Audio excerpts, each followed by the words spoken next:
अच्छे से आपकी स्टडीज चल रही होंगी। पिछली क्लास में हमने डिस्कस किया था बेटा about scalar product and vector product और उससे रिलेटेड न्यूमेरिकल्स की भी बात करी थी। आई होप आप लोगों ने न्यूमेरिकल्स सॉल्व किए होंगे, प्रैक्टिस किया होगा। और जैसा कि हमने बताया था कि उससे रिलेटेड क्वेश्चंस सभी कॉम्पिटिटिव एग्जाम्स में ज़्यादातर पूछे जाते हैं scalar product and vector product के। अब हम बात करेंगे अगले टॉपिक की, इसका नाम है प्रोजेक्टाइल मोशन।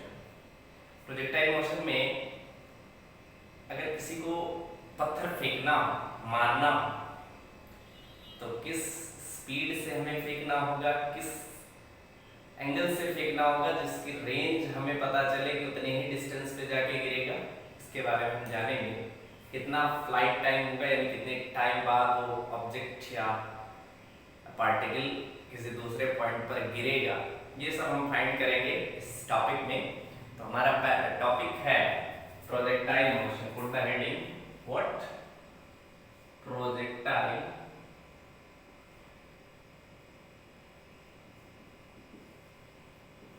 मोशन। तो सबसे पहले हम डेफिनेशन लिख लेते हैं। डेफिनेशन क्या है कि जैसे कोई ऑब्जेक्ट है, एक चिंटू ने क्या किया है, थ्रो किया यहां से ऑब्जेक्ट।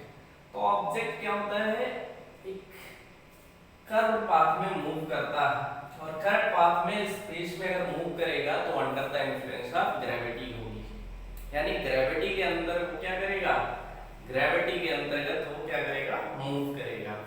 तो उसे ही हम क्या बोलेंगे, projectile motion. Simply if we throw an object different to vertical direction, यानी वर्टिकल से डिफरेंट डायरेक्शन में। वर्टिकली अगर हम कोई ऑब्जेक्ट ऊपर की तरफ फेंकेंगे तो ऊपर ही जाके नीचे आ जाएगी, ठीक है ना, 90 डिग्री पर नहीं, ना बात करके डिफरेंट टू वर्टिकल डायरेक्शन। तो क्या करता है, under the influence of gravity move करता है इन अ कर्व्ड पाथ, और उसी टाइप के मोशन को हम क्या बोलते हैं, projectile motion. You may right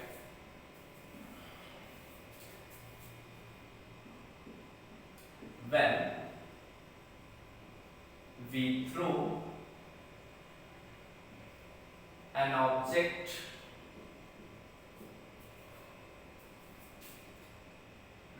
throw an object different to vertical direction,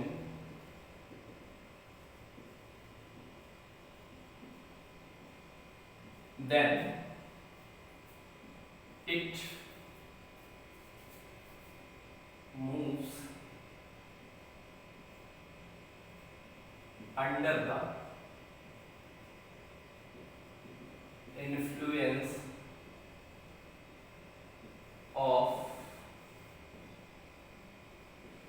gravity in a curved path.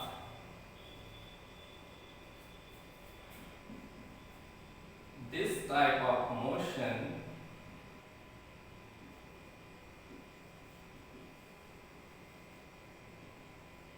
is known as projectile motion.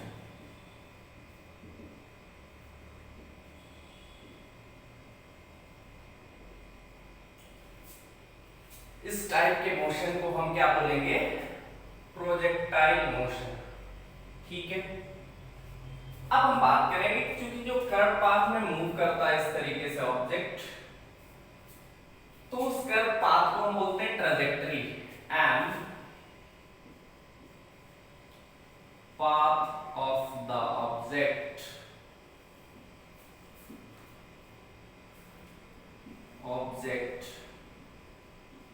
is known as trajectory.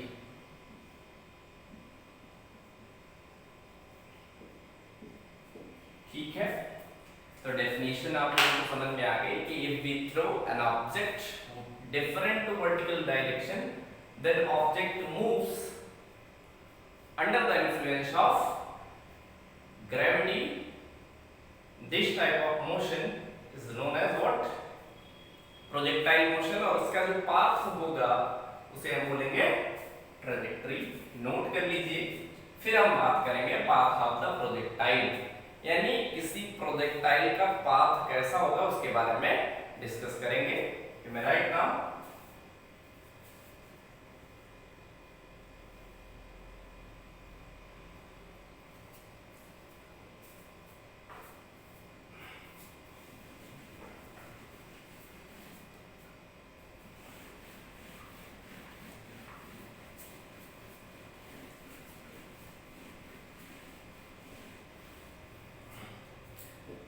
path of the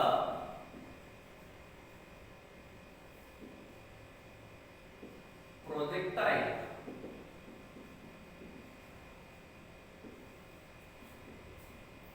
यानी कोई object अगर throw किया जाता है, फेंका जाता है, तो उसका पाथ कैसा होगा उसके लिए हम एक्सप्रेशन फाइंड करेंगे। तो सपोज दैट यहां से कोई ऑब्जेक्ट है और उसको थ्रो किया जा रहा है, तो सपोज दैट यहां पर कोई चिंटू है जिसने ऑब्जेक्ट को क्या किया, थ्रो किया। ठीक है, कितने एंगल से, थीटा एंगल से। किस एंगल से थ्रो किया, थीटा एंगल से। अब यहां पर ऑब्जेक्ट जो है u स्पीड से थ्रो हुआ। यहां पर जो इसकी स्पीड है वो कितनी है, u है, इनिशियल स्पीड हो जाएगी। अब यहां पर देख रहे हैं बेटा, अगर हम इसको कोऑर्डिनेट की बात करें तो ये हो जाएगा हमारा x एक्सिस और ये हो जाएगा y एक्सिस। ठीक है, तो इस ऑब्जेक्ट का जो मोशन है वो क्या है, प्लेन में है, और प्लेन में है तो इसके दो कंपोनेंट हो जाएंगे, एक वर्टिकल कंपोनेंट हो जाएगा ये, और एक हॉरिजॉन्टल कंपोनेंट हो जाएगा। मतलब इसके ऑब्जेक्ट जब मूव करेगा तो उसके हॉरिजॉन्टल कंपोनेंट भी चेंज होगा, यानी इधर भी मूव करेगा और वो ऊपर की तरफ भी चलेगा। ठीक है ना, तो इसके दो कंपोनेंट हो गए, इसको हम मान लेंगे ux और इसको क्या मान लेंगे, uy। ठीक, आगे चल के ये कंपोनेंट चेंज हो जाएंगे, ये हो जाएगा v, यहां पर vx और यहां पर vy। z clear. अगर हम आगे और बात करें तो यहां पर एक मैक्सिमम पॉइंट होगा, से हम मान लेते हैं p, और ये मैक्सिमम हाइट होगी, तो यहां पर जो वर्टिकल कंपोनेंट हो जाएगा वो क्या हो जाएगा, 0। ऑब्वियसली एक मैक्सिमम पॉइंट पहुंचने के बाद ऑब्जेक्ट और हाइट पर नहीं जा सकता, और इसलिए यहाँ पर vy क्या हो जाएगा, 0 हो जाएगा। मतलब वर्टिकल कंपोनेंट और आगे नहीं जा पाएगा, वहीं पर 0 हो जाएगा। इस सिचुएशन में ऑब्जेक्ट की केवल एक ही कंपोनेंट है v, और उसे हम क्या बोलेंगे, vx, यानी जो v होगा वो vx के इक्विवेलेंट होगा। अगर फिर हम यहाँ पर बात करें तो इसके फिर दो कंपोनेंट हो जाएंगे, ये हो जाएगा vx और ये हो जाएगा vy, ये y सॉरी v। ठीक है, अगर यहाँ बात करें तो ये एंगल हो जाएगा ये थीटा,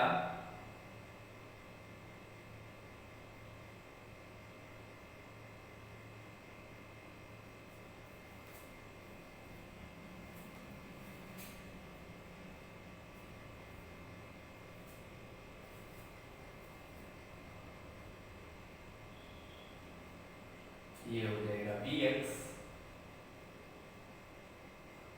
और ये हो जाएगा vy। ठीक है, कोई प्रॉब्लम नहीं है। सपोज दैट यहाँ एक चिंटू है, इसने क्या किया, एक ऑब्जेक्ट को थ्रो किया, फेंक दिया, कितने एंगल पर, थीटा एंगल पर। ठीक है, और इनिशियल स्पीड हमने u कंसीडर करी है, तो u हो जाएगा, क्योंकि ऑब्जेक्ट प्लेन में मूव कर रहा है तो इसके दो कंपोनेंट हो जाएंगे ux एंड uy। ओके, और आगे चल के हमारी फाइनल स्पीड v हो जाएगी, वेलोसिटी v हो जाएगी, इसके component vx and vy। Highest point पर जो vy होगा वो क्या होगा, 0 होगा, क्योंकि ऊपर और ऑब्जेक्ट नहीं मूव कर सकता, एक सफिशिएंट हाइट तक ही तो पहुंच पाएगी। तो यहाँ पर जो तुम्हारा v होगा वही bx होगा, यानी केवल हॉरिजॉन्टल कंपोनेंट वर्क करेगा और फिर यहाँ से v bx और by हो जाएगा, आगे एंगल थीटा हो जाएगा। ठीक है ना। तो हम बात करेंगे इसके एक्सप्रेशन की, तो कुछ कंसीडर कर लें। Let an object is thrown at an angle theta with horizontal,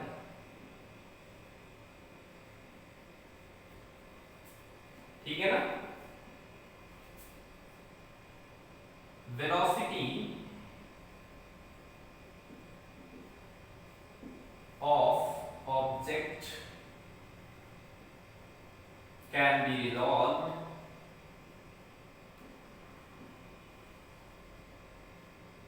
into two components,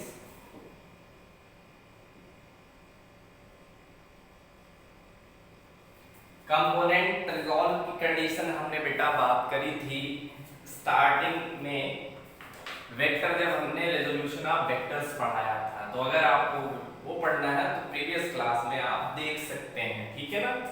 तो दो कंपोनेंट हो गए, एक हॉरिजॉन्टल कंपोनेंट, हॉरिजॉन्टल कंपोनेंट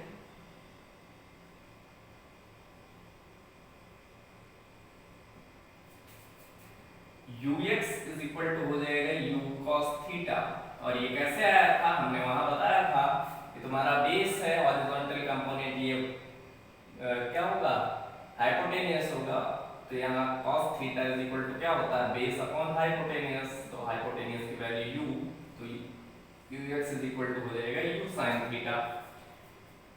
और vertical component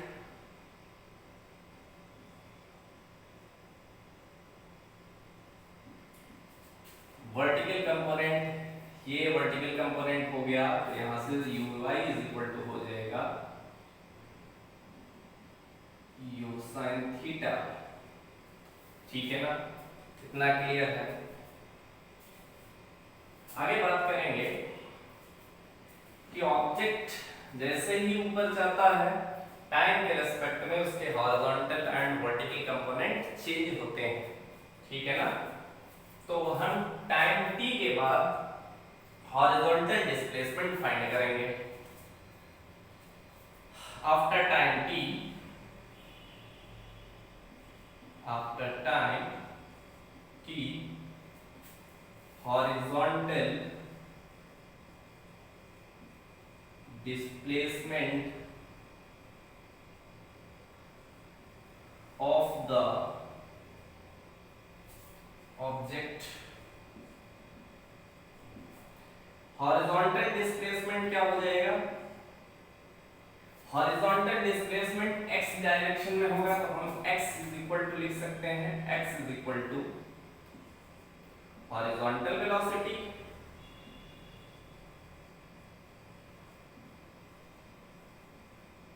into time. Speed equal होता है डिस्टेंस अपॉन टाइम, तो डिस्टेंस हो गया horizontal displacement x is equal to velocity into time. तो x इज इक्वल टू हो जाएगा, हॉरिजॉन्टल वेलोसिटी क्या है बेटा, ux is equal to u cos theta. यहां पर ux लिख लेना, ठीक, इनटू टाइम। तो ux इनटू t हो जाएगा u cos theta into t। यहां से हम टाइम की वैल्यू फाइंड कर लेंगे, t इज इक्वल टू आ जाएगा x upon u cos theta, equation number 1। अब हम क्या करेंगे, वर्टिकल, ये क्या है हमारा हॉरिजॉन्टल डिस्प्लेसमेंट है। अगर ऑब्जेक्ट इधर मूव कर रहा है तो इधर भी तो मूव कर रहा है, क्लियर है। ऑब्वियसली यहाँ भी ऊपर भी जा रहा है और साथ साथ हॉरिजॉन्टली भी क्या कर रहा है, मूव कर रहा है ना।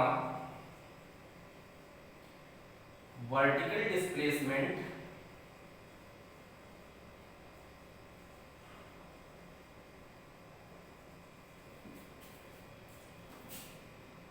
of object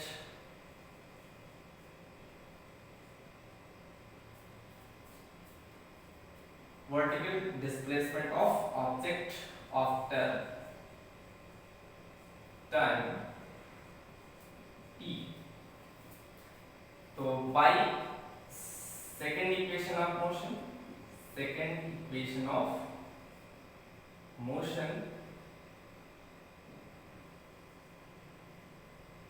equation of motion s is equal to ut plus half a t square होता है, बट यहाँ under the influence of gravity है और यहाँ हम s की जगह क्या यूज करेंगे, h यूज करेंगे। जबकि हम यहाँ डिस्प्लेसमेंट ले रहे हैं तो डिस्प्लेसमेंट वर्टिकल डायरेक्शन में, तो यहाँ h की जगह क्या हो जाएगा, y हो जाएगा। तो ये होता है formula ut minus half gt square. h की जगह क्या यूज होगा यहाँ पर बेटा u, और वर्टिकल है, वर्टिकल ले रहे हैं तो वर्टिकल कंपोनेंट यूज होगा uy into T minus half g t square. Clear? uy की जगह हम वैल्यू पुट करेंगे और t की जगह भी वैल्यू पुट करेंगे, तो y इज इक्वल टू हो जाएगा u sine theta t minus half g t square. Since t is equal to, हम इक्वेशन 1 का यूज करेंगे, x upon u cos theta, और इसको पुट करेंगे तो आ जाएगा u sine theta into x upon u cos theta minus half g x upon u cos theta का होल स्क्वायर। यहाँ u and u cancel out, ये आ गया x sine upon cos tan theta minus half x square upon cos square theta और u square, यहाँ पर आ गया y। ये इक्वेशन है। अब यहां पर हम देखते हैं कि एक कंपोनेंट तुम्हारा लीनियर है और दूसरा कंपोनेंट x जो है वो क्वाड्रेटिक, मतलब बाइनोमियल, सॉरी पावर 2 है, ठीक है ना, क्वाड्रेटिक है। तो अगर हम लीनियर की बात करें तो उसमें x और y दोनों क्या होते हैं, पावर 1 होती है, तो लीनियर फंक्शन तो है नहीं, तो ये लीनियर फंक्शन नहीं है। अगर हम सर्किल की बात करें तो सर्किल में x स्क्वायर और y स्क्वायर दोनों स्क्वायर में होते हैं, तो यहाँ पे ये सर्कल भी नहीं है। एलिप्स की बात करें तो उसमें भी x स्क्वायर और y स्क्वायर होता है। इसके अलावा एक होता है हमारा पैराबोला, और पैराबोला की इक्वेशन होती है x square is equal to 4ay। इसमें क्या है, एक क्वाड्रेटिक और एक क्या है, लीनियर है, मतलब पावर 1 है। यानी इससे अगर हम कंपेयर करवाएं तो इसकी इक्वेशन किससे मैच करती हुई है, पैराबोला से मैच करती है, इसलिए पाथ ऑफ द प्रोजेक्टाइल कैसा होगा, पैराबोलिक होगा, ठीक है ना। तो हम लिख लेंगे सिंपल सा, थोड़ा सा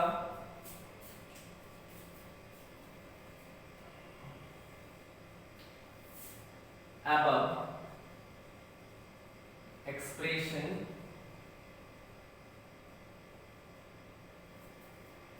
is similar to x square is equal to 4ay, 4ay, equation of parabola। Thus path of the projectile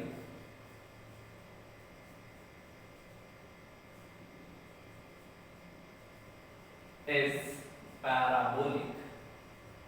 बहुत इंपॉर्टेंट क्वेश्चन, कई बार क्वेश्चंस पूछे गए हैं कि प्रोजेक्टाइल का पाथ कैसा होता है। क्वेश्चन ऐसे आता है, prove that path of the projectile is parabolic. आपको कुछ नहीं करना है, बस सिंपल सा यही एक्सप्रेशन आपको देना है। फिर से समझ लीजिए, यहाँ पर एक कोई ऑब्जेक्ट है, एंगल थीटा पर थ्रो किया गया। इसके दो कंपोनेंट, हॉरिजॉन्टल कंपोनेंट ux और वर्टिकल कंपोनेंट uy। ऊपर गया v हो गया vertical component uy and horizontal component vx। Maximum height पर v जो होगा वो vx के इक्विवेलेंट होगा और यहाँ वर्टिकल कंपोनेंट 0 हो जाएगा, क्योंकि एक सफिशिएंट हाइट पर पहुंचने के बाद वो और ऊपर नहीं जा सकता है। तो यहाँ से हमने इसको दोनों को कंपोनेंट में डिवाइड किया। अब जैसे कोई ऑब्जेक्ट मूव कर रहा है तो उसकी जो हॉरिजॉन्टल और वर्टिकल कंपोनेंट वो क्या होते हैं, टाइम के रेस्पेक्ट में चेंज होते हैं। तो t टाइम के बाद हॉरिजॉन्टल डिस्प्लेसमेंट निकालने के लिए हॉरिजॉन्टल वेलोसिटी इनटू टाइम होता है फॉर्मूला, और इसमें हमने क्या किया, ux की वैल्यू पुट कर दी है, ux cos थीटा और टाइम t हो गया, तो t की वैल्यू हो गया x अपॉन cos थीटा। ठीक है, और फिर वर्टिकल डिस्प्लेसमेंट निकालने के लिए हम h is equal to ut minus half gt square use किए हैं। यहाँ से u चूंकि वर्टिकल कंपोनेंट है इसलिए uy यूज हुआ है, t minus half gt square, और यहाँ से uy की वैल्यू u sin थीटा और t की वैल्यू ने यहाँ से सॉल्व करी है, और ये एक्सप्रेशन हमारा आ गया है। और यही क्या है, पाथ ऑफ द प्रोजेक्टाइल का एक्सप्रेशन है, जो किसके सिमिलर है, पैराबोला के सिमिलर है। तो आप लोग इसको फटाफट से नोट कर लीजिए, नेक्स्ट टॉपिक स्टार्ट करते हैं।